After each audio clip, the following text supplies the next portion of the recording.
The biggest compliment we could get on the first Iron Man film was, wow, I don't usually like movies like that, but I loved Iron Man. And what the people are really saying is, oh, it wasn't just explosions and special effects. I cared about the characters. Iron Man, that's kind of catchy. It's got a nice ring to it. It was a very fresh thing to do at the end of the first movie, to announce that he was Iron Man and to not do the secret identity thing. I am Iron Man. It's one thing to say you're Iron Man and another thing to actually even know what that means. It allows for a whole world of possibilities that don't normally exist in this kind of a movie. To really flesh out this character and make us, care about this guy and really wonder, what's this dynamic gonna be? There's so many interesting characters and relationships. When you have somebody like Robert Downey, you have Gwyneth Paltrow, you've got a character as rich as Tony Stark, you want to further explore the trials and tribulations of being Tony Stark. Part of the appeal of Tony Stark is the damage, and, he's a complicated figure. And somebody who is seemingly on top of the world, who has no connection to their father at all. I never got to say goodbye to my father. He has to be injured by the ghost of his legacy. And I thought that was great. So this time we wanted to tell this part of a bigger story, It feels really fresh and exciting. Everyone has the common interest of creating the best movie possible. Kevin Feige, I've heard a million times say, I'm sitting in my seat, I want to see Iron Man do this. We found a tone with Iron Man 1 that was new and fresh and cool. And how do we keep that tone going? We were an underdog the first time we came around. All eyes were on us this time.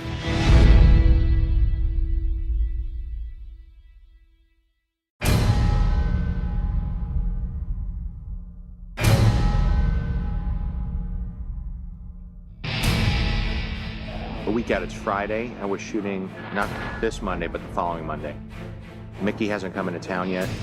I've only sat down with the guy once. He's called me and texted me from Russia. He took it upon himself to fly to Russia and go to a prison, which I thought showed some commitment. He keeps faxing me lines that he wants to translate into Russian that he wants to say to his cockatoo. And I say, that's your prerogative. All of my time is being monopolized by the actors, the rehearsal process, and refining the script for these performers. And they have tremendous insight because there's nobody who's better at speaking on behalf of the logic of a character than an actor, a good actor who's smart. So I'm really trying to soak up that insight and incorporate it into the script, and then also trying to stay loose enough to be open to new ideas that come to me at 4 in the morning. So it's a very interesting combo of people. I can't believe the cast we have. I mean, any one of these people could star in their own film, and have, between Scarlett and Sam Rockwell and Gwyneth and Mickey, and of course Robert and Don Cheadle. We're in writing sessions trying to pull this script together. It always feels like you're burning the candle at both ends. I'm really, really excited about what's going to happen. First time around, we wanted to show people that their superhero was in good hands, and we took it seriously, and we were paying attention to the source material. And what we do in this one, for starters, is Tony's on a bad road. His life was too busy to start with, and then he said, I'm Iron Man. So in the script, we explore what happened over the last 6 months. He has this hole in his chest, and this sort of dilemma that is really a dilemma of mortality after he's made this sort of vow or promise to be Iron Man. In the first movie, we made it very clear that this is a metaphor for his heart, for what's inside him as well as the armored exterior. And we continue that metaphor in the sequel. When he made these RTs, they had enough power to power something very large for a short amount of time or something very small for a longer amount of time. So really the question was, how many more licks can his Tigger take? How about the high-tech crossword puzzle on your neck? Rogash. As things aren't working out for him, it begins to go on the fritz. He begins to notice that his body's reacting in a strange way to what essentially is implanted in his chest. Tony, both in his suit and in his goings-on with Pepper, he's going to have to figure out something that lasts a little bit longer. Entrances. He's in process of always inventing and trying to figure out a way to improve his system. The Mark III we saw him wearing at the end of the first one, and then we figured that he wanted another version. So we have the Mark IV, which is similar, but slightly different in design. He's slightly adapted the Mark III from the end of the first film. It's the Mark IV, still the iconic circle RT, but if you look at it, you compare it side by side, it's sleeker, it fits better, but it is iconically and unquestionably Iron Man. It's hard to separate Tony from his tech. It's one. We're going to explore these emotional changes that he's undergoing, this connection to his father, to his past, his relationship with Pepper, and of course, overcoming this technical challenge and how they sort of merge into one. We just need to recharge our batteries and figure it all out. Not everybody runs on batteries, Tony.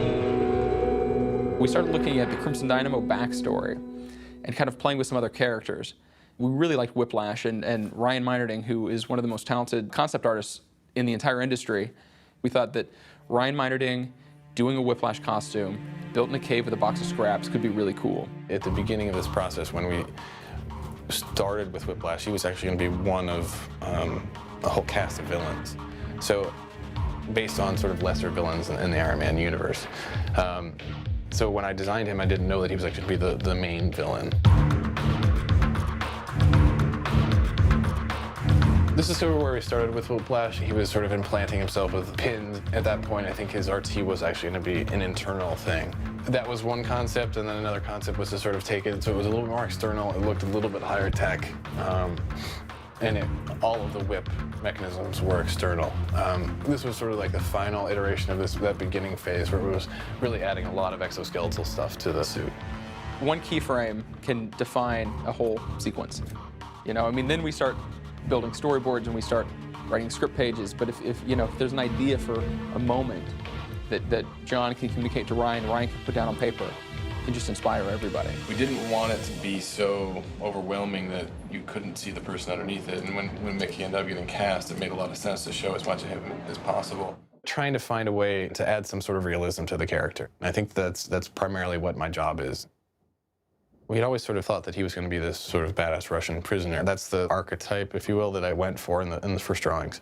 When we found out that it was going to be Mickey, it was definitely, it added a lot to the design, and I ended up doing a sketch of him as that character. And I think it added a whole new, like, really, gritty, dark dimension to it. That's great. The keyframes are important, too, because I'm going to have Mickey in here today, and this is going to mean a lot more than the pages. Yeah. This is going to be a good, as an actor, I get that.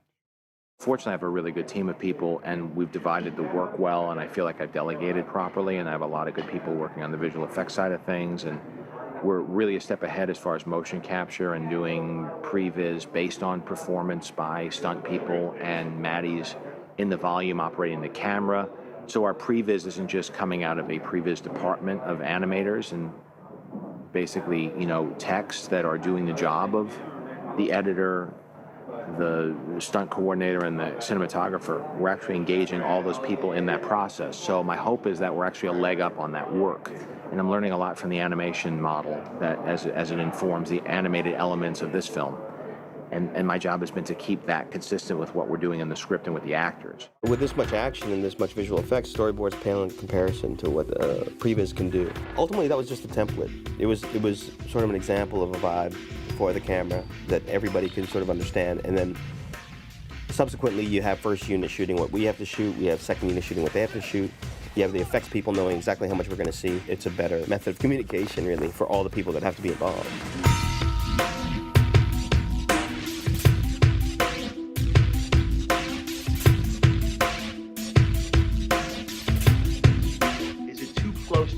Too convenient? Do we want to see him just flying down and get rocked? Right now it's very dynamically happening right next to the camera. The explosion's going to be whiting out the camera. He's going to be disappearing. It seems he should be flying out of frame. That's such a strong impact that he's here. That you want to lose him on an impact like that, not hold him. Right, or start it further away. That makes it easier to hold him as opposed to trying to make it so dynamic. I still think there's a little too much convenience in the framing. What we did in previs and this time, which is different than the last time, is we did complete keyframe animation on the first one, and on this one, we decided to do it a little bit different, and we went with motion capture. Let's just have a couple beats at the start where you're kind of hovering or, balancing as you're coming up through the floor. We're in San Francisco at Industrial Light and Magic. This is the mocap room, and this is where we capture motion performance and apply it to our characters.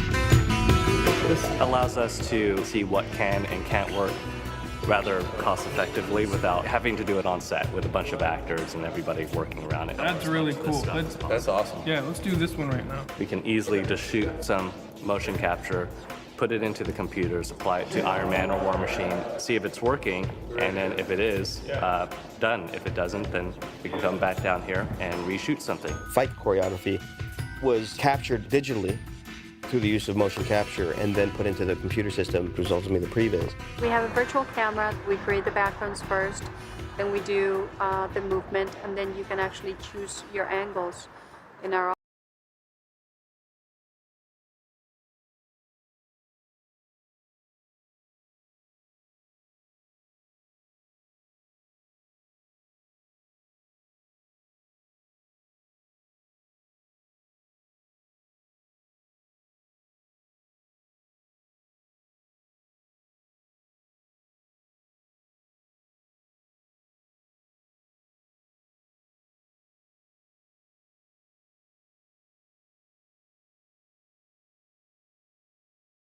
All the stuff that you've seen here is motion captured. Been put in this computer, this volume, and now we're in this room shooting it as if we were shooting a scene. That magic up there allows us to triangulate the camera based on the digital environment. Using a virtual camera, not unlike what they used for Avatar, it was much more effective than me sitting at a computer with a preview artist and saying, okay, well, let's change the lens to a 27. And then you're just sitting there and with keystrokes trying to move the sig. Well, it's much more effective if I can hold the camera, have the choreography being done digitally in front of me, look at this tablet that's ultimately my camera, react to the movements, and then all of a sudden be inspired by one move that takes the camera to another place. This technology allowed me to get a lot of shots done in a short amount of time. Action.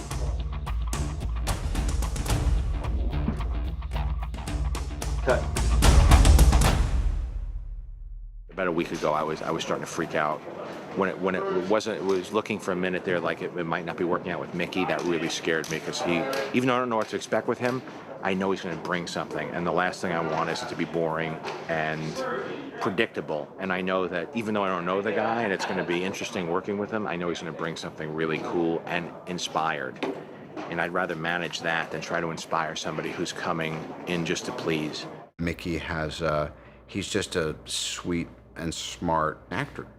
John felt this strong connection to the idea of Mickey being brought into the loop. I think it's really good because everybody's in sync together. You know, Robert is going to bring his thing to the table, and, you know, I bring whatever I'm feeling that day. I think probably the most intense, legitimate, real process-driven days were the days where John and Mickey were working very closely on kind of building up his backstory. This is what you've been working on your own in Russia. In Russia. And the big thing, which is just a circle right now, is the piece of tech that fits in here that actually Russell Bobbitt, the prop guy, I think he's working the real one. Oh, is he? And we're going to install it so you can see it lit. Ryan had designed, he gave us the designs for Whiplash, you know, approved by John. We wanted to kind of give it a much rawer, grittier feel to it. Bruce Mitchell, who's doing some fabrication work, he just took that and he just ran with leather, does great leather work. We will have little parts that will be moving on the back that are radio controlled, and a little spine piece that moves. So we may have about 4 or 5 servos, you know, on the back side of the suit. This is the original mock-up for Whiplash that we put together. It's all kind of out of foam parts. But we did this so we could just get the initial feel of how he's going to move. You can see here we have spandex or flexible parts through here. It's just an idea to conceptually get a working suit down before we moved into the leather. These things back here will be this color. Yeah, well, something like that. Yeah. I mean, this is what the Iron Man suit was made of. So Lawrence, sign this on it? When Bruce gets here, this is cool. Should I whip this thing on? Yes, you'll sign on? Yeah, absolutely. I'm sitting here now before we've even filmed a day of him in this suit. And I think you have to include the actors because they're the guys that bring the stuff to life. Because the more interactive and the more they feel that they belong to that thing, the better. I didn't really want to be in a whole full suit. You know, that was part of the appeal to me, that it was just that, you know, it was skin and leather and whatever these things are made out of. They built a great suit that weighs 38 pounds, not including the arms. So what I did is I worked with my trainer for about 7 weeks with a 40-pound vest on a treadmill for like 40 minutes. So I wouldn't get exhausted every time I put the suit on, because the first time I put the suit on, I said, man, you know, this ain't gonna cut it. Yeah. Oh yeah. I mean, that's crazy. Insane. That's why I hear check the mirror. Wow. How mad would they be if I Twitter this? That was the first time that John had seen what we were building, the first time we met Mickey, the first time Mickey had the thing on. So it's like you're jumping right into the frying pan. A lot of times the problem with these things is it starts to, once you layer it on, it starts to engulf the body. Plus, like you don't want this stuff rubbing your tattoos off too if it transfers. Yeah. Well, they did a lot of prepping on this movie, and I think they were really good on their preparation and their research, and it makes your job easier, because if you ask a question, they can answer your question and give you an adjustment. It just all flows easier when the director has done his homework. Maybe a little bit lower on the thing. Yeah, it feels like it wants to be. It feels like it's going up a little. Yeah. It needs to angle forward and be about right there. Obviously, when you throw Mickey Rourke's name around, you kind of, the designers, the whole team sort of senses something a little bit different. It brings in a unique approach. But we're still early on that one, and I think it's going to be fantastic, but I think that we've got a long ways to go. This time around, we get to unveil the gun-riddled version of Iron Man that is War Machine. The War Machine, the design is awesome. It is absolutely fantastic. We developed a style for the suits in the first film. We wanted to continue that. And as the War Machine is built on the base of the Mark II, that was our starting point. The design of the suits works. We work hand in hand with Ryan Meinerding. It's really like John works for months with his camp on looks, then we kind of work with Legacy Effects bringing this to life for us. It's a huge pleasure to see it come together. The thing about a studio like ours, whether it's Stan Winston's studio then or Legacy Effects now, it's a core group of absolute comic book. I hate to use the word. Let's call them fans. Shane will sit down and just break everything down. Once they have approved drawings and designs of what they want, then we build a 3D model in the computer. Once they approve the 3D model, then we will grow a maquette so they can see it in full form. Because sometimes, when you see it in the computer, it just isn't quite there until you can see it in that true 3 dimension, standing in front of you. The main difference, I think, and hopefully, the fans aren't upset about this one, is we don't have the exposed missile pod at all times. That was one of the things that the Marvel guys definitely wanted to try and work in. But the fact of having like 2 big things on either side of a head makes, shooting him a little bit difficult. This is gonna be a problem, or just something that we have to work out, is the fact that these large bullet case missile cases are right there. You've got a little bit more room, but you're gonna probably pitch your body a little bit. Yeah. The only solution is to take this plane and kind of jockey it out a little bit. We found ways of trying to actually work.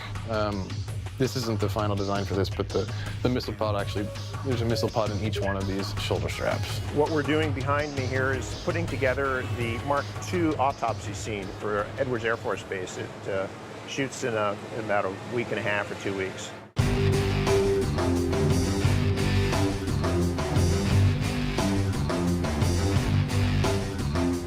From our molds from the original show, we've recast pieces and had them all. This is all nickel plating, real metal nickel plating. We mocked this up at first, and John went through and decided what areas he'd really like to see broken apart that would work for the story in his mind. But you can see down in here, we've never really seen the inside of the Mark II.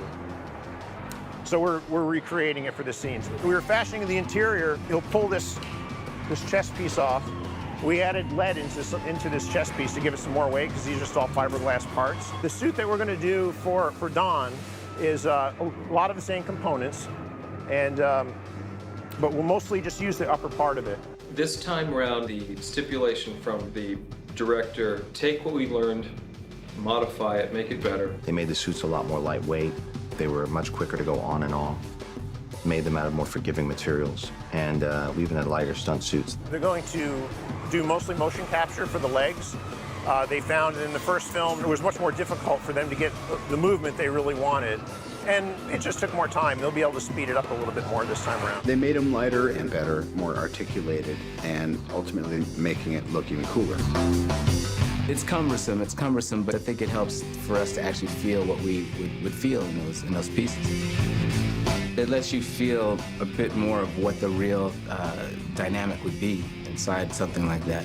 Though I guess, it would be more ergodynamically designed per Tony's instructions, but it still gives you a feeling that would be different than if you're just in the Lycra suit and you have some balls and tape around your arms. It's hard to really feel the volume that suit has. I was feeling the 45 pounds as well. So it's cool to get in that, and then it's really cool to get out of it. That's actually the best part of putting it on, is that you'll get to take it off.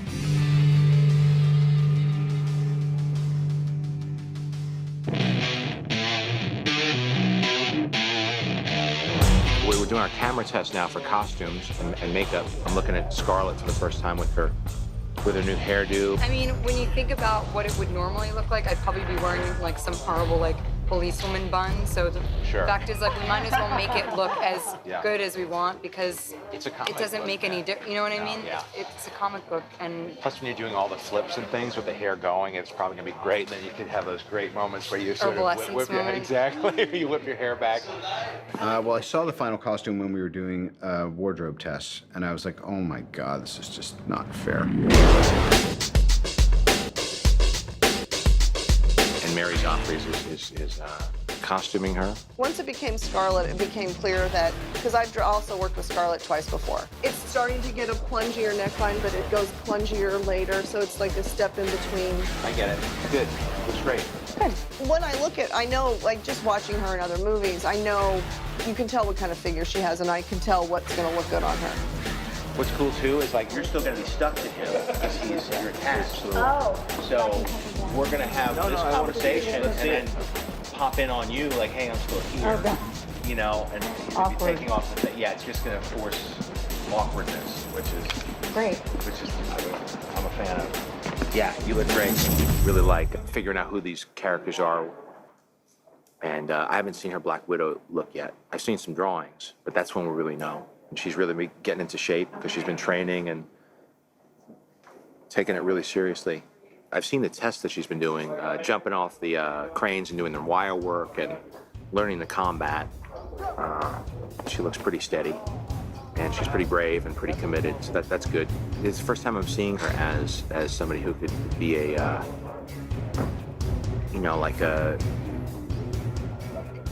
somebody who could be the star of a comic book movie.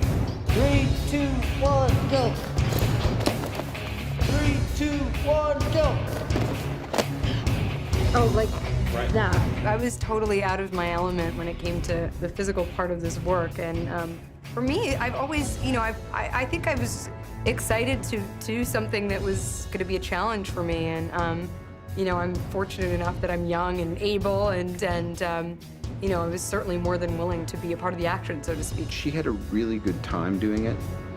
Unlike some of us older curmudgeons, there's very little you can do to get under her skin. She's just consummately professional. You always choreograph according to what best fits the actor's attributes. You always try to accentuate, what they do best. But at the same time, you want to create a style that fits specifically for, the character you're doing in the movie. That's it.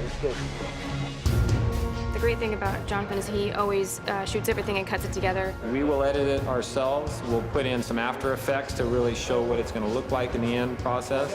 And we edit it per the storyboards, and then we present that to John.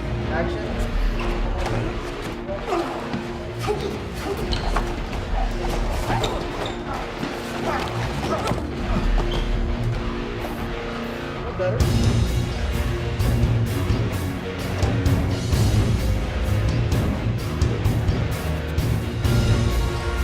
These moves do exist because it was based off flying head scissors or, scissors throws and stuff like that. But when we're doing it for film, depending on what it is, we kind of accentuate, the throws a little bit.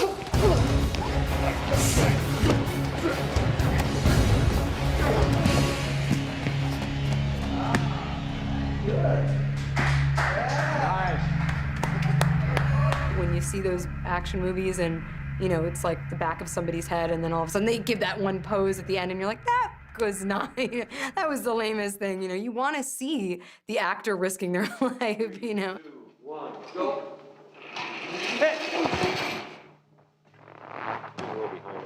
Sorry. The wire work didn't really bother me too much, you know. I mean, the thing that's kind of strange about it is you have this tension pulling you in a completely different direction than where you want to go, and you're constantly fighting that. Let me see, so... Yeah, just like that. That's good. Ready? Okay. Stand by, and 3, 2, 1, go. Oh, Nice. there you go. That's good. Scarlett hadn't really done an action role, and she assured me that she would work as hard as she needed to both get in shape and do her stunts and learn all of that stuff. And she spent hours and hours and hours for months. By far the most dedicated actor when it came to the stunt work and the physical work. Yeah, superhero. Okay. We're working on the Natasha Superhero pose? badass super pose. Love that. I've done a lot of films in my career and worked with a lot of great actresses, and a lot of them put in a lot of great effort, but I gotta tell you what, the effort that she put forth here is, I mean, second to none. She really put her heart into this one and really has worked hard, and it shows. Let's do one more, and then we'll move on to some other stuff. Okay. Okay.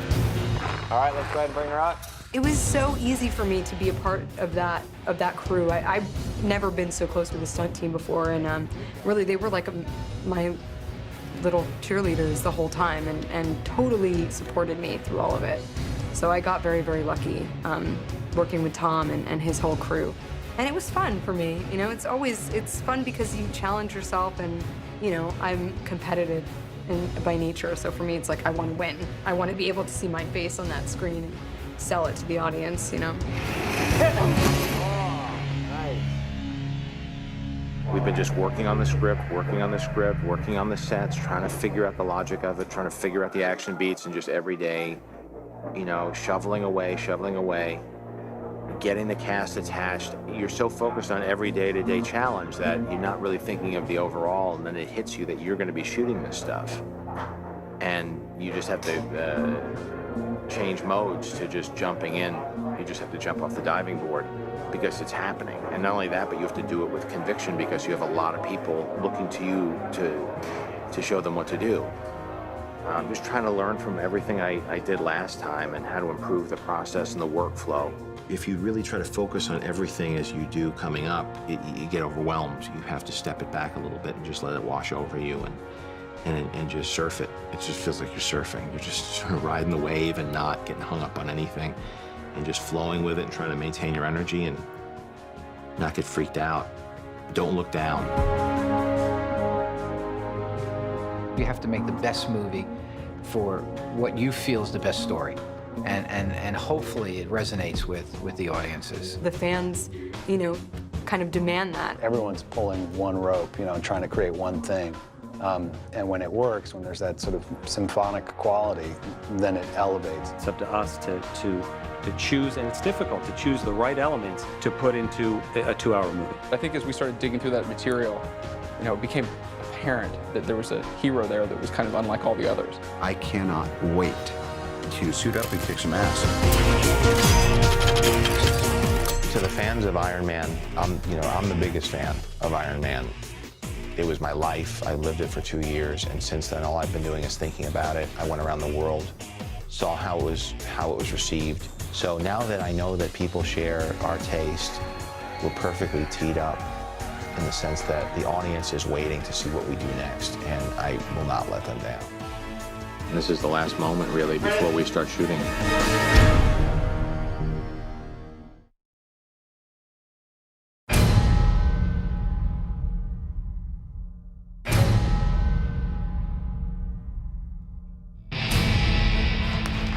We're here because we had an idea for a second superhero. Marvel believed in John and I. It turned out pretty good, and so we get to do it again, and we're incredibly excited and very humbled that we get this opportunity.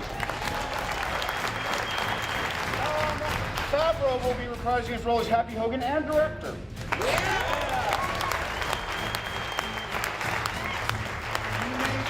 occasionally acting like we're on the verge of performing sexual favors on each other and or like we're not speaking.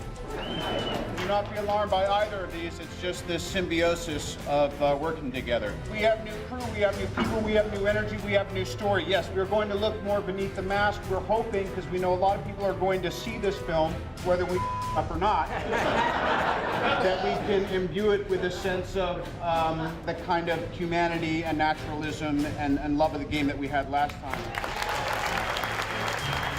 So now we will commence shooting Iron Man 2. There we go. No turning back now. Roll sound. Rolling. Lively. Sound speed. Hey, camera mark. See Mark. Set, and background action, and action. Ever since Robert was announced as being Iron Man and Tony Stark, people really dug the idea, at least in the fan world, who knew what Iron Man was. And I think people who didn't know who Iron Man was intrigued by anything Robert would be involved with. I think people were waiting for him to do the right project. When you have Iron Man portrayed by somebody like Robert Downey Jr., it's, you know, we got the intended result, which was an iconic film persona right from the first scene. And then the other cast fell into place very easily because people seem to like the idea of working with him and I together. John and I are kind of insane. We're really idiosyncratic, and we gave each other the freedom to say, you know, I'm really upset with you about what's happening here. Or John would be like, baby, what's wrong? Why are you angry all the time? Or whatever, you know. Am I gonna walk in the shot if I leave? You know why? Because I got the whole thing. I got the whole world in my hands. They love me. Give me a little something. The last one that's shown is actually Justin Hammer's character, and something goes terribly wrong, and it's very embarrassing for him. And so people are going to be. We might want to get some people leaving and like to tell news outlets and things like that, or what the hell is going on. So we want to create chaos when it starts to happen. Maybe people are starting to get up, carrying out the blow-up dolls in the back. Favreau just really wanted somebody who could keep up with the verbal repartee that Downey has, and I'm just barely able to do that. I mean, Downey's very quick. We went at it a little bit in the Senate room. I love Iron Man, and I love Pete. Those are two things I'm a big fan of. Having Rockwell there was just great because he's so game, and he's not really intimidated by anything or anybody. Heel break. Heel break, exactly. Touche. I'm on your side, pal. There's something that can be a little off-putting about it because he's just incredibly confident. And I thought, well, then if there's someone who's going to try to sway public opinion away from Tony, that I'll just say Sam Rockwell is the guy. Go ahead, do the thing. But I'm on your side, man. I'm working for you.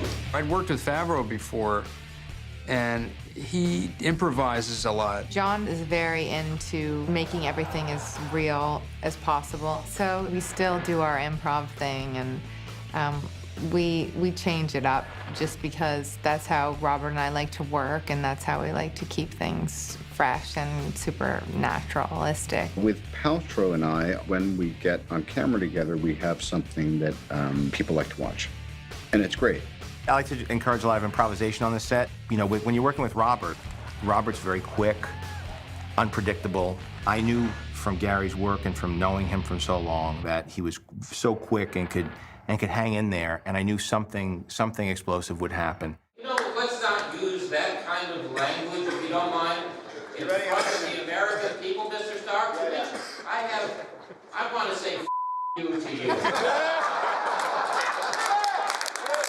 A lot of what I enjoy about the first film was that there was an unpredictable quality to some of the scenes that in other movies of the same genre might have been a little bit more by the book. And I knew we were going to have to cut loose in this scene and have it go a little crazy and a little Marx Brothers, and while still maintaining the stakes and reality. And so when Gary said he wanted to do it, it was really exciting for me because I knew that I would, as a fan, just love to be there and watch take after take. We would run it a couple times, and then we'd approach the bench, and then Shandling would have these other directions. And don't pull that doll out again.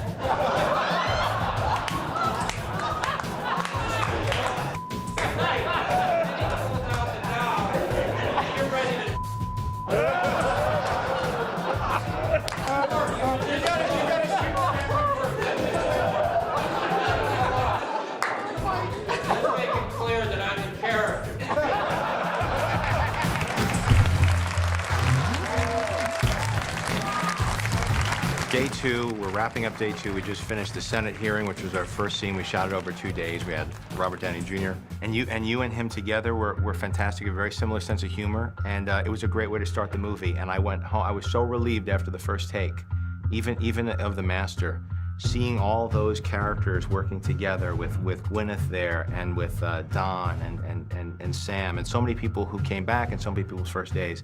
And I felt like we discovered the tone of this next film. So thanks so much Yes, for being I a will part say, of this. disregarding me, quite frankly, you have quite a knack for casting. It is a fantastic cast, an unpredictable cast, and it's what makes you special, because you're able to have this vision of putting these more unusual elements together that I imagine you had to fight for. And anyway, I'm very grateful to have been in the movie. Well, thanks for classing up our Thank you. classing up our show. Thank you, buddy. Thanks, and that's a wrap on Gary This Shandling. is a wrap. I'm done. I go home now and go to sleep. Here we are, it's day 4. We're on our Russian street in Manhattan Beach. This is where Ivan gets his credentials to travel to the race in Monaco. What's cool about this set, too, is if you look at it, it looks just like the drawing that we did months ago. It's amazing. I get a kick out of this stuff with the snow and the street. It's kind of what you start off in the movie business to do.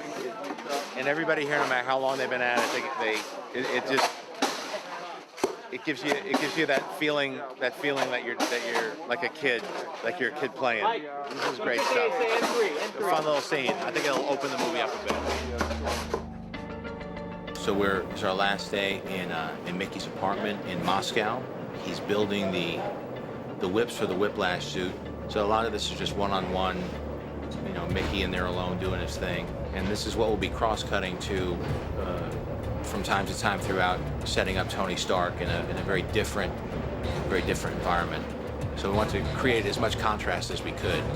And we also wanted to echo Tony building the Mark I in the cave. So we tried to maintain a lot of the same shots and a lot of the same or similar props, as though he's working off of the same idea to create this Whiplash suit. So we'll walk into the set. Area where he built the RT. It's not really dressed right now, but you get the idea. The monitor's going. And right now they're rigging up where he's building the whip on the other side. The guys from Legacy who built the whips and the Whiplash suit are now rigging up pieces of the suit on the bench. Could we ramp the LEDs up? You could probably ramp the LEDs up.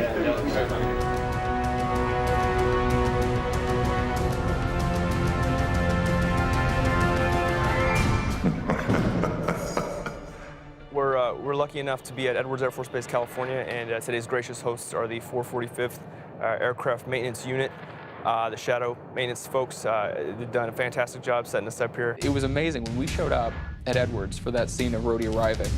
The amount of gear that the DoD had put on that flight line was mind-boggling. As you can see, a lot of great production value.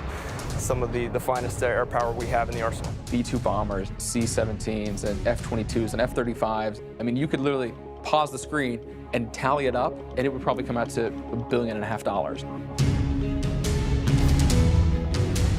And here's this whole sea of dudes in camo. They show up with real guns, and they're there to do it, and they're jazzed to be there because they saw the first movie and they dug it.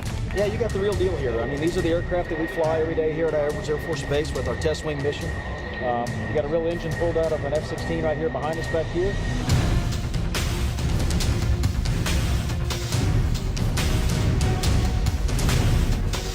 So this is the piece that you saw in the shop earlier. We spent another 2 weeks on this, just kind of putting in all the final little wires and hoses and so on, making all the final connections. This design of this boot is actually a leftover from the first movie, and so we utilized the same design so that there's a continuity. This part's been created based on the technology based here at Edwards. This section of this chest, this comes apart, revealing the RT. These are RTs that we used on the first movie when we did surgery on the Tony Stark, putting in his heart. This is what it looked like. And right now we're gonna dissect the Mark II and I think I'm going to use one of these to be inside when they pull it out so that we see the inner workings of an RT. So just want you to edit that one, put it here so that that goes away. That's what I was thinking. If it's like, because it adds nice detail.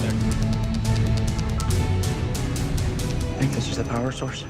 Major, this is not a scientific exercise. Let's just focus on arming it, all right? We're out at Edwards Air Force Base, one of my favorite scenes in the film. This was one of the scenes we wanted to do, and then we carded these weapons, and I switched up the weapons, and, you know, Justin wrote out descriptions for each of them, I think, the night before. It was an unfair trick on Sam because he basically just, there's no way that he could just pound those lines into his head in the short amount of time that we had to give him to him. If you've just written something, the only way to get it done is have someone send it down a wire to you. I got new dialogue thrown at me, quite a bit of it, and stuff that was very technical. I was talking about guns, and so I had to use a device that's an earwig and it's put in your ear and your prompted lines as you're doing the take. At first, I had the guns guy prompting me the technical stuff, and I realized that I needed like an actor. It was more about timing. Flashbangs. Because Thoreau is the writer, Justin Thoreau is also an actor and a really talented one. And also, we have a rapport. I've known him for years. It was kind of fun because they really got playful. So as I was giving direction, he was reacting to Rhodey, who wasn't saying much. It was really him interacting with Justin and then me feeding Justin things and Justin feeding him things and him coming up with stuff and then Rockwell accentuating that. This is the torso taker, powder maker, 223 caliber. My boy's in uniform called Uncle Gazpacho and Puff the Magic Dragon. It's an FNF. I'm gonna take you ballroom dancing. Put your tap shoes on. Go through it. Don't wait on it. All right. This is an FN 2000. Bullpup design, 22.3 caliber, M16 caliber. Thoreau is the real student of the game. So by the time you're talking about Iron Man, he's basically looking at the history of tech in the collective unconscious. He's just that kind of guy. You can't just all of a sudden have, you know, a gun and this and the missiles and the, you know, you have to really pay attention and give that its due. I had a list of the weapons and I was off camera and I had a microphone and I was feeding him what the weapons were as he was picking them up. We got into a rhythm. Once we got into the rhythm, it was great, but man, it took a while. Because there was so much technical information and they were real guns, so you had to kind of get it right and you didn't want to seem like an idiot. And so we just kept shooting different sizes and featuring the guns and laying them on the table. I like the Puff the Magic, I'll tell him. Puff the Magic Dragon. It was just such a fun way to set up what this War Machine suit would be. The three of us in combination cooked up a pretty fun scene, you know? It was like the three heads were able to put our heads together, literally, before each take. Came out to be this perfect storm of writing, acting, props, shooting, everything, directing, you know, so it just crystallized. You want some tanks? I got tanks. I got an Apache longbow.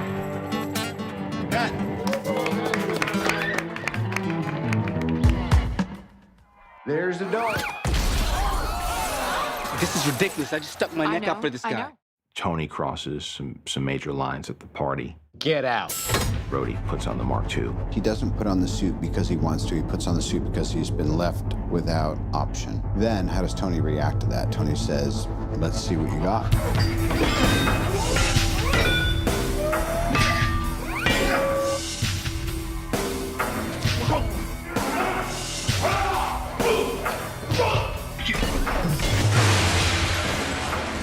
Two different kinds of mocap, really. And one is the fight choreography and the stunt choreography, actually having sensors that were recording physical body information into the computer. Two is they use a version of a motion capture suit that isn't hooked up with sensors but tracking marks. One of the reasons why we have them in the suit is so we can put them into the scene, so they can see the way the light falls, because ultimately they're going to have to match that with all the digital work. The house fight between Tony Stark and Rhodey. And they end up fighting like brothers, tearing the house apart. It was great. I think there were moments of real grace and poise in the midst of all this horsing around, because when it comes down to using his thing, it's like a pilot who knows how to, you drop it, he's got it. He's got it, you could do flip turns and stuff like that. You're just really, really good with the suit. So even though you're horsing around, there's still those moments where it's a little intimidating and scary. They get kind of tangled together and they blast through the living room into the gym. So right now we're just testing the aftermath of that. They start fighting in the gym and he knocks him into the ring. 3, 2, 1, go! Sometimes depending on the distance, you use you can have actual people jumping off or something mechanical. We have two types of rigs here that we're marrying up. We're using one that's making him jump straight up and down. And then we have another system that's going to be bringing him into the ring here. What you see over there is two guys that are going to initiate his trajectory. I'm going to be standing over here with the rope, basically just pull him straight up and down. 1, go! Sean is on a pneumatic rig, which is sitting behind the screen here. He has a button that will set that off. And with the timing of the actors, he will push that button and pneumatically fly Keontae, who's playing War Machine. 3, 2, 1! There you have it.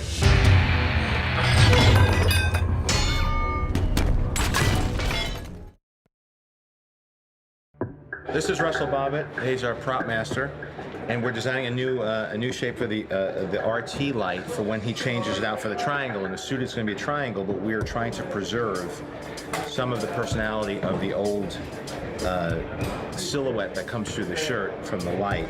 So we're trying to incorporate the triangle, but we're confined by the shape of the hole in Tony's chest. And also, when you just put a triangle in, it feels kind of Superman-ish, which we want to keep it our own. If you squint your eyes, depending on your personality, you can find anything in there. I think it looks like a Jewish star. I think if you swap those two things, it looks like a Jewish star, and it seems like we're sending some weird religious propaganda message, which we're not. No, we're not. We're not. Nothing against Jewish stars. It looks good on a necklace. I don't think it necessarily looks good in Iron Man's chest. Oh, this is gonna work.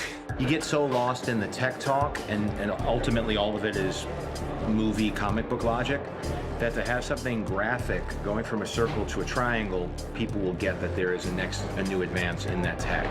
And so keeping it graphically simple is cool. Plus, it helps us build towards our hall of armor of many different designs, which is part of the mythology of Iron Man. Here we are. Final fitting.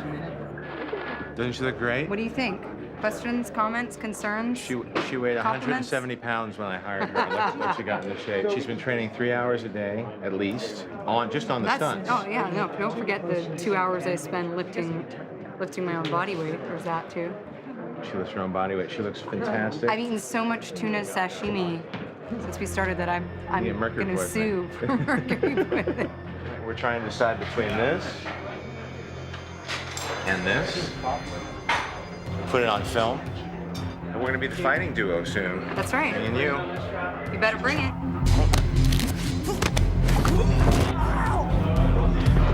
Hi, I'm Heidi. I'm Scarlett's stunt double. We've been working with her on this move for a couple weeks now, and she's actually gonna maybe be able to perform it today.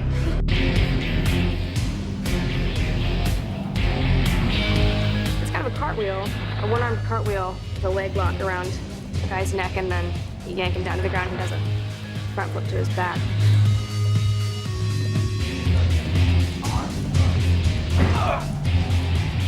Scarlett works so hard, and she's picked up so many of the moves. In fact, she can do the beginning intro into this, and she also can finish the end flop down. Oh my God! Happy, are you all right? What'd you just do? Sorry about that. It was just. You just got served, Happy. Day 44 in the garage, our last day in the garage. Tony's trashed his place, and he's forging the new element using components that he brought in from Stark Industries. With the exception of a few pickup shots in here, we're pretty much done with this set. We're gonna leave it standing because as we finish the film, the workshop always comes in handy, so we're not gonna tear it down just yet. But we're about to move on to Monaco. We shot with second unit at Monte Carlo, and we're gonna try to make the plates that we shot overseas match with what we've built here. So I've never done anything like it. I'm looking forward to it. It should be fun. It's been storyboarded, pre-vised, animatic. Hopefully it'll be the fun mid-act set piece of our film.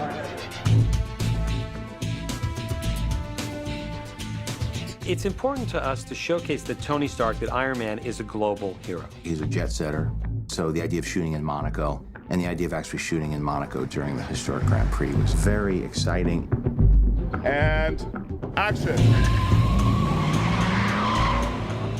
Et que quand on fasse le plan avec la Silverado, je laisserai bloquer. Monaco, to me, encapsulates all of Tony's worldly endeavors and also a passion of his, which is racing. The historic race at Monaco has the best of the Formula One cars. The cars all have about 500 horsepower, driven by the owner-drivers who are Tony Stark type of characters with a fairly high level of wealth.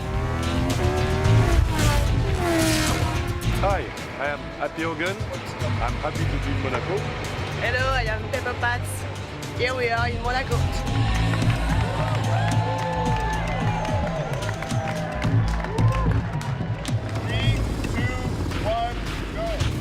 It's our first day of shooting here in Monaco. We had to close off a certain section of the circuit and run all of our vehicles through to mimic the movements of both the race cars, the start car, as well as Happy and Pepper in the Rolls Royce as they come to help Tony save the day. 400-meter mark. See where the gap is? Yeah.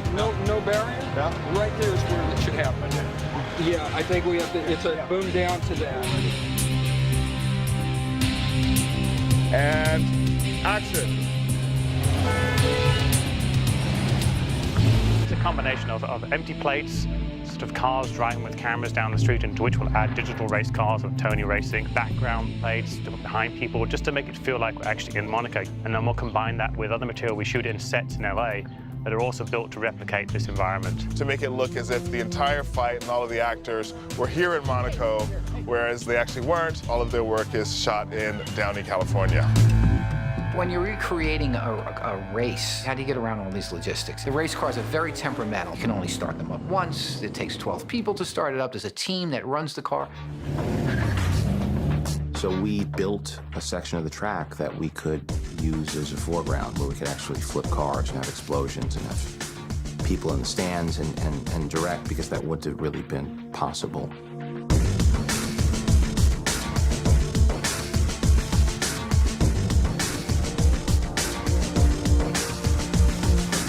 We built that track in Downey, which is a place that we shot the first film, and it's a film-friendly studio with a lot of outdoor space. So we're building a large-size set with an enormous green screen. It's a thrill, it's a challenge, it's much more complex than any sequence we did in the first film. And it's not even our biggest sequence in this film. The whole Monaco scene, I think, is just going to be ridiculously off the hook, and I'm really excited to see that whole whiplash sequence. So Tony Stark himself is racing in the Monaco Historic Grand Prix. He brushes it off. He's going to go have fun because that's what he does. He ends up getting into trouble, and that's one of our biggest action scenes.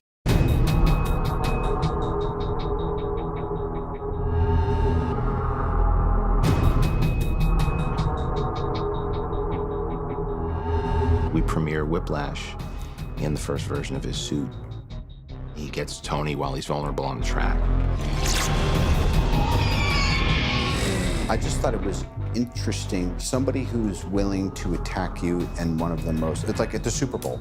You know what I mean? It's like the European Super Bowl. The idea of in Monaco, during a race, guys cutting the cars in half, a suitcase suit pops on, that's the fight. There, you would step from your right lead back, pull, there.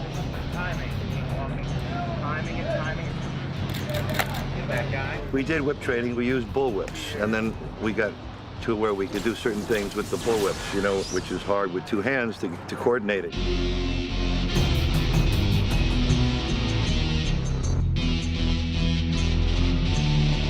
Grabs him by the neck and the arm. Yeah. By the neck and the arm, wraps around, pulls up, and then we'll pick the proper trajectory and animation. Because it's an action movie, it was something that was very challenging to do, and that was part of the appeal to me. It was, you know, Mickey and I and stunt guys and John and all these big things set up and hanging upside down.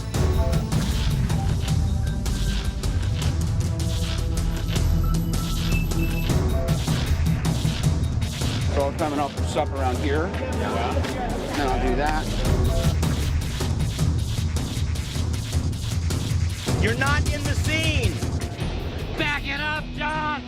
Back it up! You're on my balls, man. You're killing me. Yeah, back it up. I got the wrong pages. I got the wrong pages. I don't have the whips. I don't have anything. Back it up. Back it up.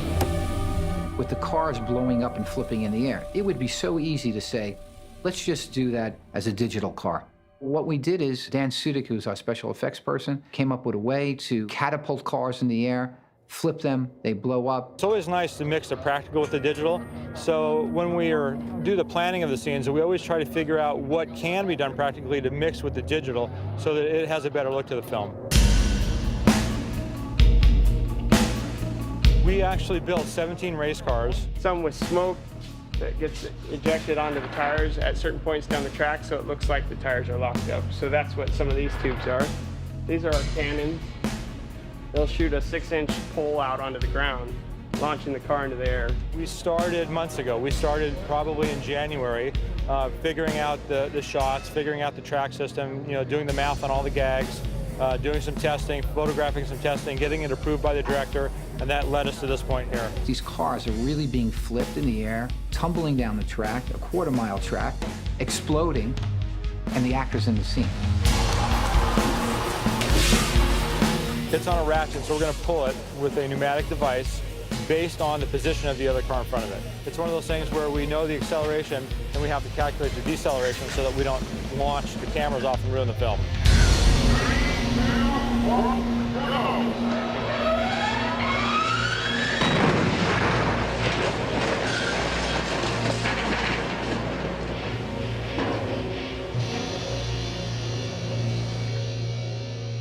Thanks so much, and also thanks for putting up with these conditions and all that running and the energy in the sun. And I know what it's like. I get it, and I know how hard it is to do what you're doing. So thank you so much. I want to thank the crew also for killing it today. We did for skipping lunch and plowing through this and doing 2 days of work in 1 day. And enjoy your weekend. It's day 30. We're here in Van Nuys Airport, but it's playing as France. This is Justin Hammer's corporate jet. See, it's this hammer on the side. It's G5. Sure. And this is when you're whining and dining Mickey Rourke after being... Dining Mickey Rourke, the whole thing. It's crazy. It was Sam's choice that you're eating something sweet in every scene. I noticed you had a sundae going here. Yeah, I guess sundae and a little lollipop. Are you looking at the camera or at him when you're talking? I'm looking at the camera. Okay. I'm always looking at the camera.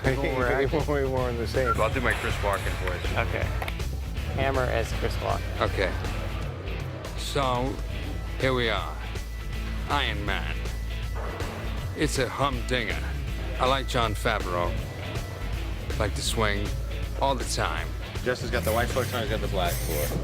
He's got the dark suit, you got the light suit. I got the light suit. You have the Yang, with his Yin. The salt and the pepper. How many times we worked together now? We did Made together. We did Made, that's right. G-Force. G-Force. We're guinea pigs in G-Force together. And that's when we first started, we were thinking of you, and that's when I saw you. We started talking about this at the voiceover session for G-Force. That's right, you did. Making movies, very exciting. Lots of hurry up and waits. I like birds, sure, all the time. I like cockatoo. A lot of words today. A lot of words every day. We get guns, we got Senate rooms. You had a little time to prep this scene, though. That was good. We didn't change it on you too much. Yeah, a little time, a little memorization. It would be nice to give you a little more time with the words. But things change a lot around here. Yeah. Everything we shoot, it changes everything else. Everything's changing. But we're gonna try to keep your stuff pretty intact so that you could prepare and dig into it. I'm changing my sexual preference on this movie. Everything's changing. Nuts. Everything's up for grabs. I want to get crazy with the cockatoo. Mickey Rourke, running around, he's got a bird. First day working with Mickey, what'd you think? Great, I love Mickey. He got a kick out of you. Yeah, he was awesome. Yeah. I liked him a lot, actually. He's like, who is this guy? He's good. I said, yeah, he's good. And that's it, 1 day here, in and out, pretty good. It's on. It's on. Cut. We're setting up here for the Black Widow hallway sequence. This is where she takes out 12 guards and John fights 1 guard. Scarlett and John come through the front door, and this is Hammer Industries. As they come through the front door, they meet up with a guard. John starts fighting. I get to fight a little bit, that is true. I did train, and I got to fight. It was fun.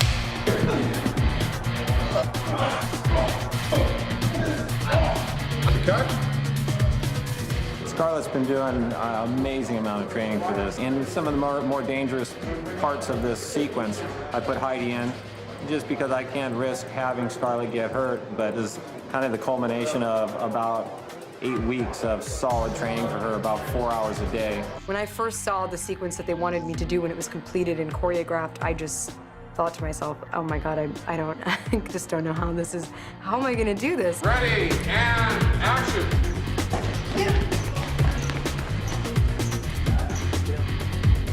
This right here, what you're seeing, is the highlight in the film for her, where we're really showing all of Scarlett's talents. Tommy Harper combined a lot of different fighting styles, and she was game for learning it all. I wanted to know what it feels like to hurdle over giant bodyguards and do all kinds of flippy things and whatever, all of that stuff.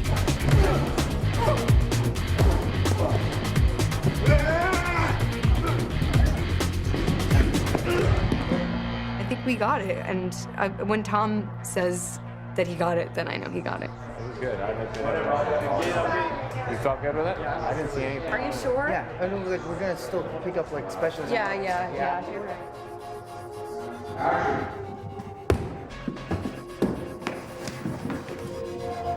Got it.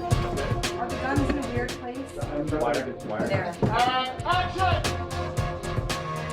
Okay. One more, right away. There. Is that helping? That does help. Man, I'm trying to make her badass, man. She's too sweet.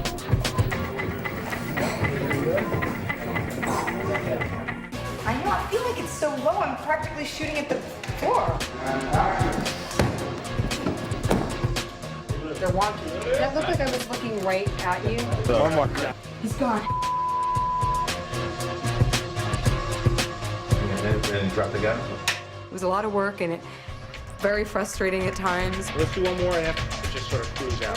Reshoots? What reshoots? Is that low enough? Sure. Too low? Great. Which I'm sure you see on the behind the scenes, me just being like, why?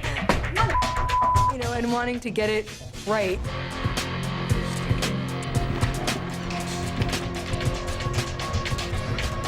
Ready, and action!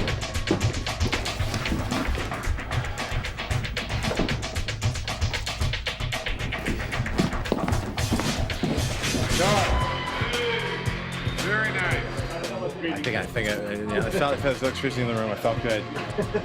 Sometimes it's one shot that makes you start thinking Marilyn Monroe with the subway.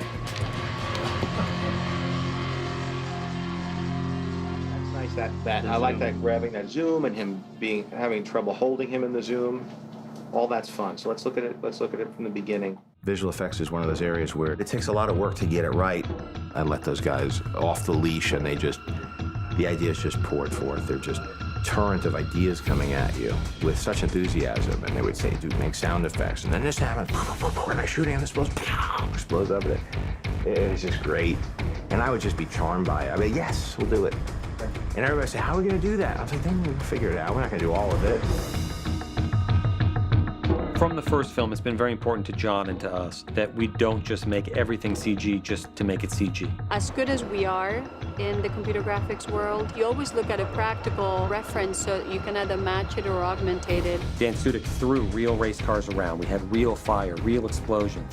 So all these decisions are being made. It's a process that takes you even through post. Everything is a rush. It doesn't matter how many months you give us, we're always sort of trying to beat the clock. A lot of ideas that would work great in 2D animated environment. As you go to 3D and previs, the ideas that seem right stick and the ones fall away that don't. And then you start to see that there's certain adjustments that have to be made, but the spark and the core and the inspired ideas, try to really nurture that and preserve that. And I will continue to as we go through post-production. We're up against it schedule-wise. We've given ourselves less time on this film than we did last time, and it's a much more ambitious project.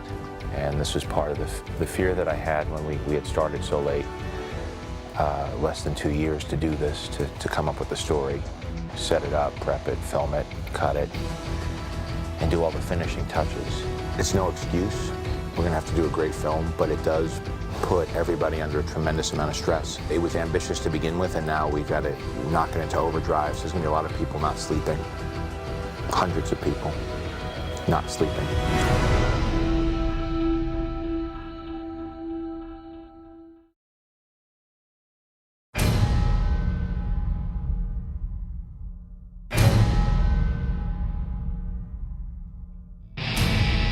So this is our last day at Abbey Road in London, scoring.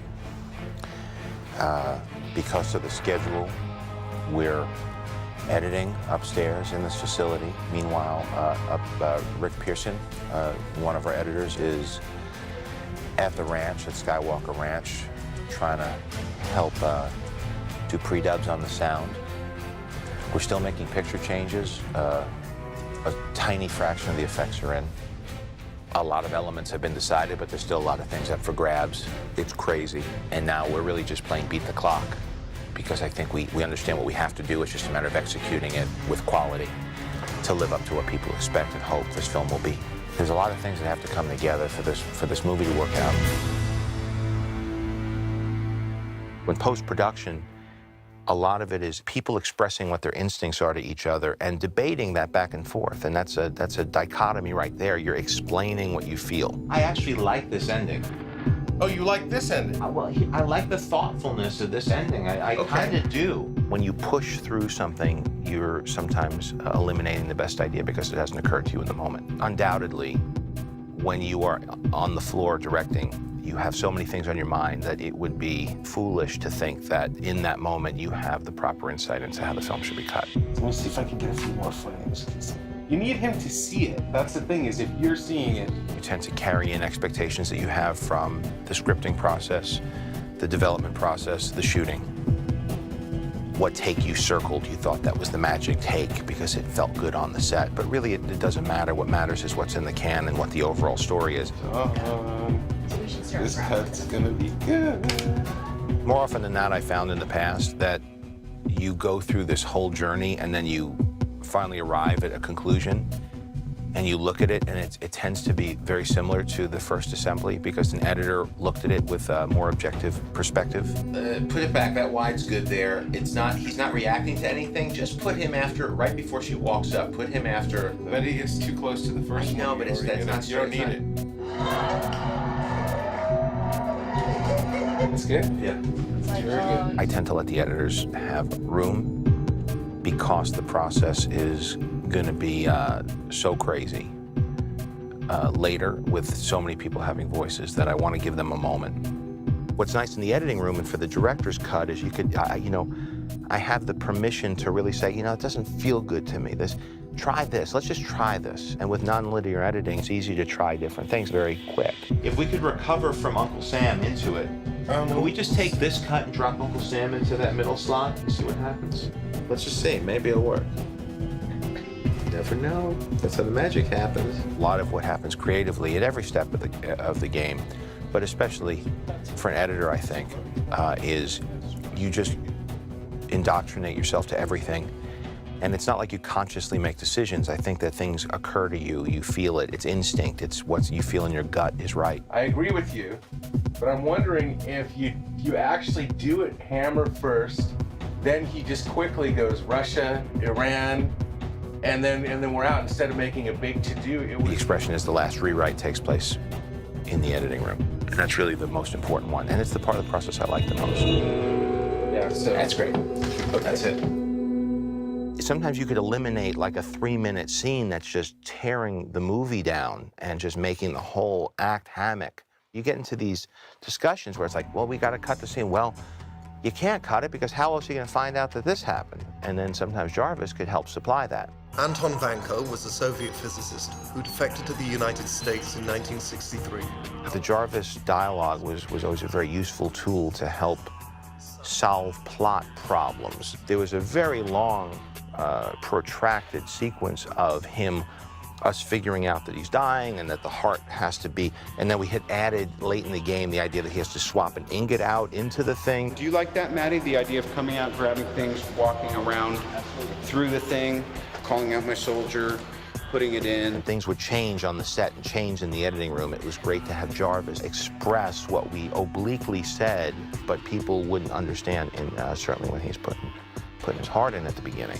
You are running out of both time and options. Unfortunately, the device that's keeping you alive is also killing you. And then I went to Paul, you know, because I'd worked with Paul on Wimbledon, and I love Paul. Paul's a very funny guy. Right now, it's reading as a screen that has the stock price of Stark going up, and so this would reflect that. We're also trying to get maybe somebody to do a bit from a monologue or something from a late night show, making fun of the government, what happened in the Senate hearing, so topical humor. In which case, Conan needs a job. Last time he was in New York, and he did it over a tie line. We would show him the scene. We would supply him with pages. He'd read through it. This time we actually had several sessions with him, and he came in. This movie's a bit heavier. I mean, he's dying in it. All right. And you kind of the only one who knows. Right. So there's certain times I think when it's appropriate to joke around, and other times, well, we're sort of, the audience doesn't know what's happening, but you do and he does, and it could be very helpful in that area. He helps us with the wording, and his British accent sounds better. This is the one that's not going to be in the movie, but let's give it a shot. Welcome home, sir. Congratulations on the opening ceremonies. They were such a success, as was your Senate hearing. Paul and Robert have never performed together. It's always been me on one end and me on the other end. So I'm sort of in between. And then you take me out, and then they come together well. Sir, I recommend you change out and you control the thing, you open the thing up. I have run simulations on every known element.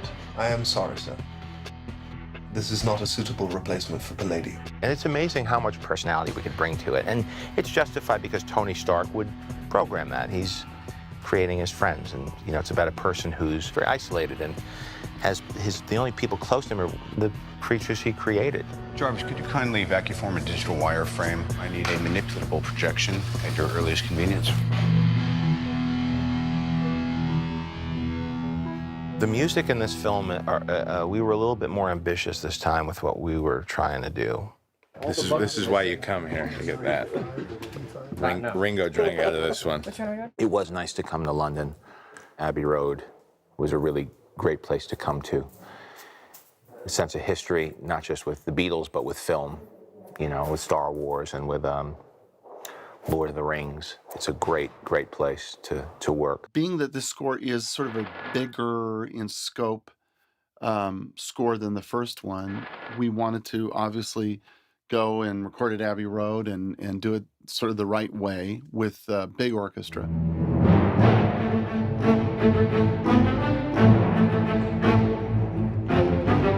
I think for John and the filmmakers, producers, it was fun for them because being in this beautiful, historic, big studio was wonderful. And then hearing the sound of the London Symphony Orchestra was just amazing. Since I privatized World Peace, he's on the ropes, and now he gets the, you know, the sort of the swell, the Mr. Smith goes to Washington type swell. I have successfully privatized world peace. He wanted to create a different score for this film because this film is a lot different than the first in that you've got different ice. What's nice too is your strings were really good and really James Bondy, and if we end up just mixing it out, we'll lose all of that. Right. We were gravitating to something a bit more orchestral. I've worked with John Debney on Elf and on Zathura, and he's done a great job for me. And remained a friend and was always a huge Iron Man fan. We like what it did for momentum. Right, so we're asking ourselves to do, I think, maybe let me take another shot at this one.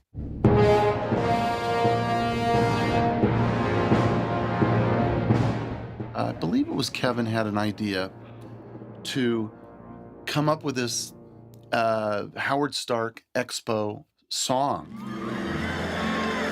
Everything is achievable through technology. Better living, robust health, and for the first time in human history, the possibility of world peace.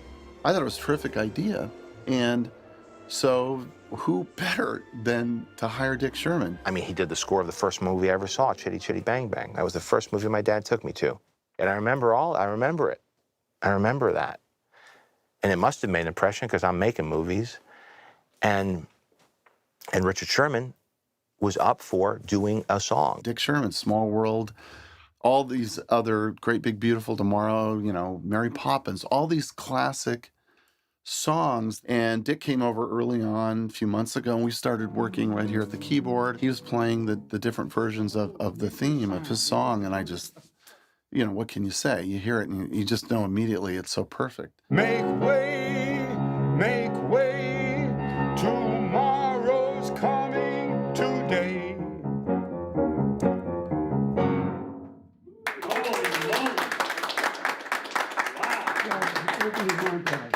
When I listen to Dick's music and his brother Bob, to me, when I hear their music, it's what the world should be.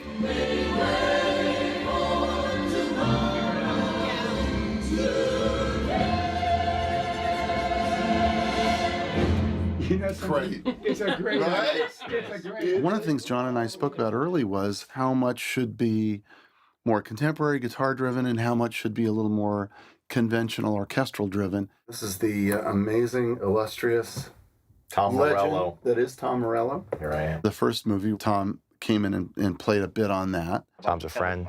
He's, if not one of the most talented guitarists around. Has a great sound that fits Iron Man. Grew up a tremendous Iron Man fan. I was a huge comic book fan, collected thousands of comic books, and among them, as a kid, Iron Man was my favorite.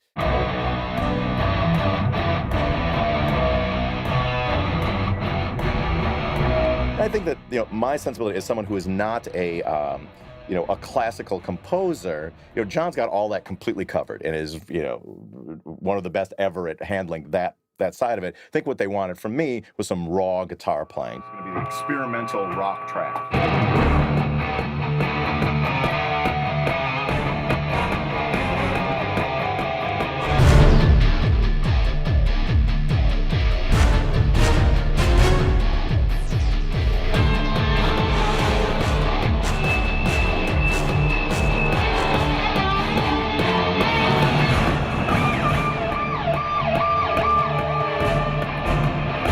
There was a different approach for Iron Man 2 and working with John Debney, putting the electric guitar, meshing the electric guitar with the movie. I wanted him to be a huge part of the process. I didn't want him to just come in and be a session guitar player. I wanted him to come in, listen to sort of what I was trying to create, come up with ideas.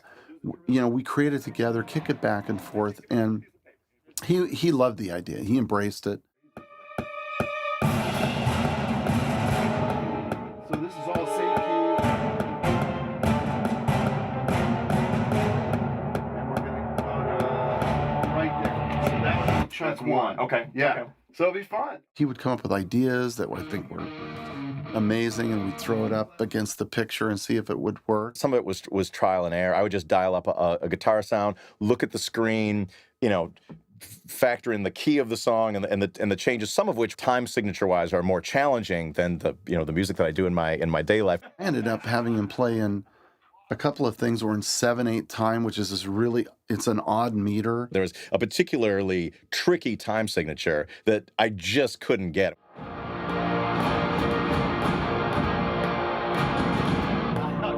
More time. Till finally there's a Pro Tools screen where you can actually visually watch the sound as it goes by. Does this help at all if you can see absolutely. it? Oh, yeah. There's my paper, baby. There it is. All right. So I had to do it literally by sight and just like watch the little marker as it went down the screen. And when it came to that little blue spike, okay, play there.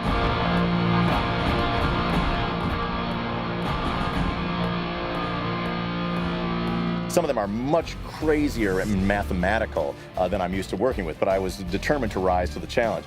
Dude, that's an exciting. That's like Guitar Hero on. He had a lot of fun with it. He nailed it. I think he enjoyed that. We're done with the movie. I'm about to do commentary. It hasn't been reviewed. It hasn't come out yet. So I'm a little bit in a vacuum. I have no idea how it's going to be received. Last time the bar was very low. Nobody knew what to expect from us. And I don't often get to say it, and I don't know if I'll get to say it next week, but for right now, as we go into the weekend, you're all just, it's very touching, and I appreciate it. Welcome. Here, thank you very much. But now people over 2 years have Iron Man's a memory, probably better in their minds than it was on the film. And so you're fighting, you know, you're competing, you're fighting against a set of expectations. Ladies and gentlemen, that is a wrap.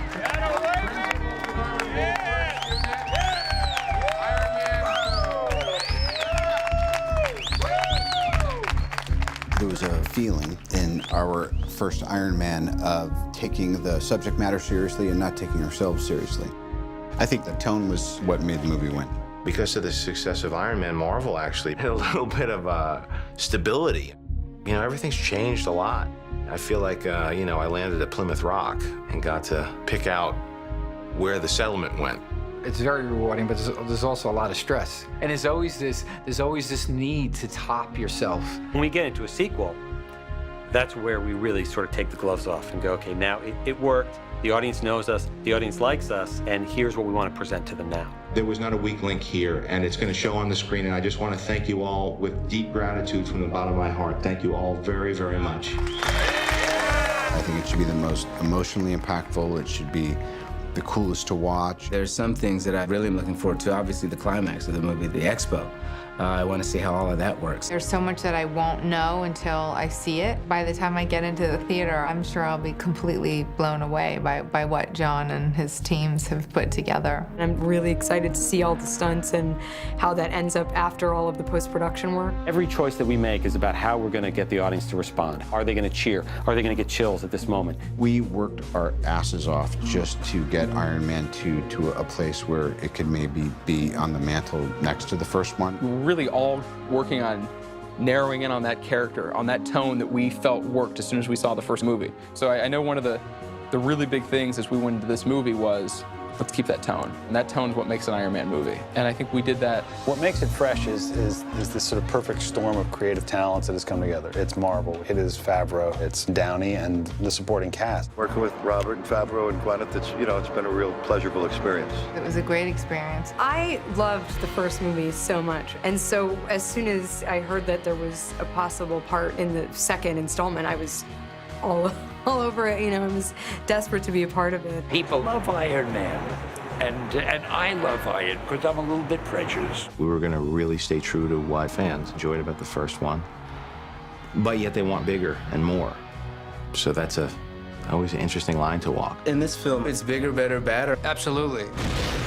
And yet there's so much stuff that we weren't able to fit in here, and now I realize it wasn't time. I hope this relationship gives us some place to even go further in the next one. It opens the door to the rest of the Marvel Universe that we're going to explore in our subsequent movies.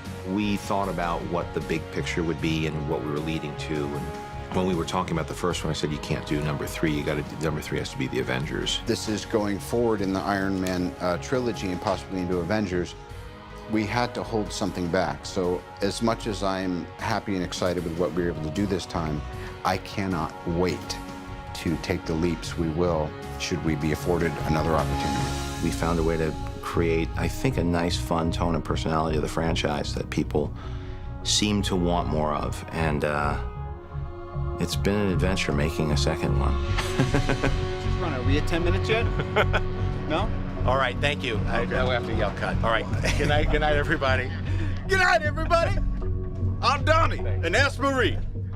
All right, buddy. Is that all? I think that's all we have.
On the day when we were actually shooting the scene in the lab, Marvel guys, Kevin said, listen, by the way, there's a new line in the scene, which is, you're going to tell me you're going to New Mexico.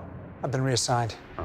Director Fury wants me in New Mexico. Fantastic. Land of enchantment. So I'm told. Secret stuff. Something like that.